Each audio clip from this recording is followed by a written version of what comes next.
जय हिंद आप सभी साथियों को। अभी जो हमारे साथ जो है एमआईएम के बिहार के प्रदेश अध्यक्ष जो है अख्तरुल इमाम साहब हैं। आइए जानकारी लेते हैं कि वक्फ बोर्ड को लेकर के कई सारे मसला है, इस मसले पर हम लोग बात करेंगे। सर सबसे पहले स्वागत है आपको। बहुत बहुत शुक्रिया साहब। सर अभी वक्फ बोर्ड का जो मामला चल रहा है और आपके बैरिस्टर असदुद्दीन ओवैसी साहब भी इस बिल को जो है कहीं ना कहीं मतलब उनको उस पर आवाज़ भी उठाए हुए हैं, तो इस चीज़ को लेकर के क्या कहना चाहेंगे आप? देखिए, जब से मोदी जी की हुकूमत आई है या फिर आज़ादी के बाद से भी लें तो इस मुल्क को बंटवारा पागलों ने किया, लेकिन हिंदुस्तानी मुसलमान जो इस वतन की मिट्टी के साथ मोहब्बत के साथ यहाँ रह गया, इस मुल्क के तकसीम की सज़ा लगातार उनको मिल रही है।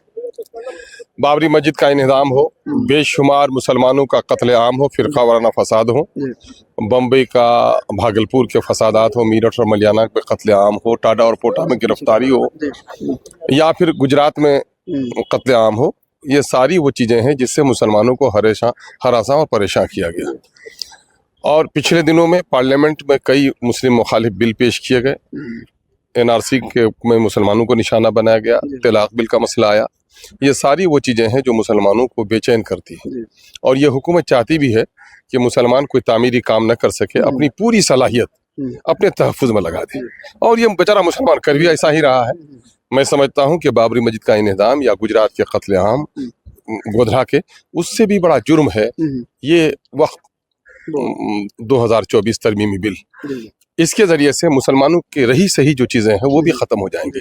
इनके मसाजिद, इनके मकबरे, इनके मदरसे, इनके कब्रिस्तान, इस सब पर एक आफत आने वाली है कि जिस तरह से ये कह रहे हैं कि औकाफ के सिलसिले में आपको सबूत बहम पहुँचाने पड़ेंगे, तो मुसलमान क्या उन कब्रिस्तानों का जो आबाई ज़माने से कब्रिस्तान है, जो बिहार के सर्वे रिकॉर्ड में है, उसका अगर कोई दस्तावेज मांग ले और दस्तावेज न पेश कर सके तो कहेंगे कि सरकार बिहार की गैर मजरू आम है, गैर मजरू खास आप कर देंगे।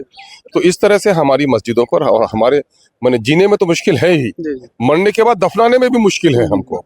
ये सूरत हाल है। इसलिए इस पर मुसलमानों को मुत्तहिद होकर और वो तमाम तर लीडर जो सेकुलरिज्म पर भरोसा रखते हैं, क्योंकि ये बिल सिर्फ मुसलमानों के मजहब के में मुदाखलत ही नहीं है बल्कि आइन के रूह की भी मुनाफी है। इस मुल्क में जो मजहबी आज़ादी है, मजहबी अदारे कायम करने की आज़ादी है, उसकी मुनाफी है। इसलिए इस बिल की पूरी मुखालफत होनी चाहिए। मुखालफत के तरीक़ेकार हकीमाना होना चाहिए, और हमारी जो मिली तंजीमें हैं इनको मुश्तरका इक़दाम करने चाहिए। चूँकि बीजेपी की एक साजिश होती है कि इनको नोचनी पकड़वा दें, और जब ये बेचैन होंगे सड़कों पर तो मेरा फ़िरका परस्त वोट खुश हो जाएगा, तो कहीं हम उनके आलयकार न बन जाएं, इसका भी हमको ख्याल रखना है।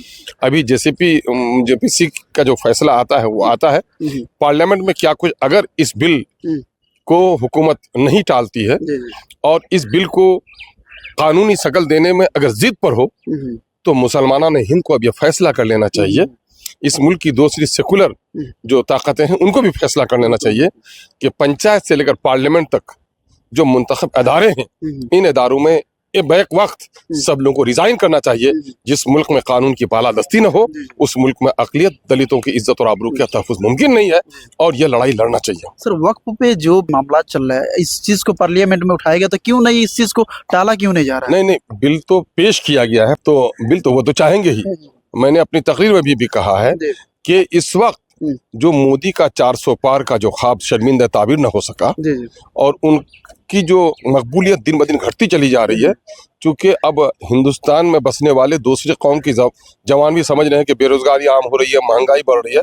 अपनी नाकामियों को छुपाने के लिए फिर से वो हिंदू मुस्लिम कार्ड खेलना चाहते हैं। सर गवर्नमेंट उसी की कोशिश है ये कि हम ऐसा करेंगे तो फिर फिरका परस्ती की एक आग लगेगी।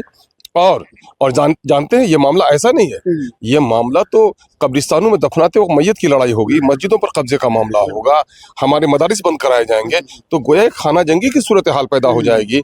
इसलिए इस आफत को आने से पहले ही इसको रोकने के लिए हत्तल मकदूर कोशिश करनी चाहिए।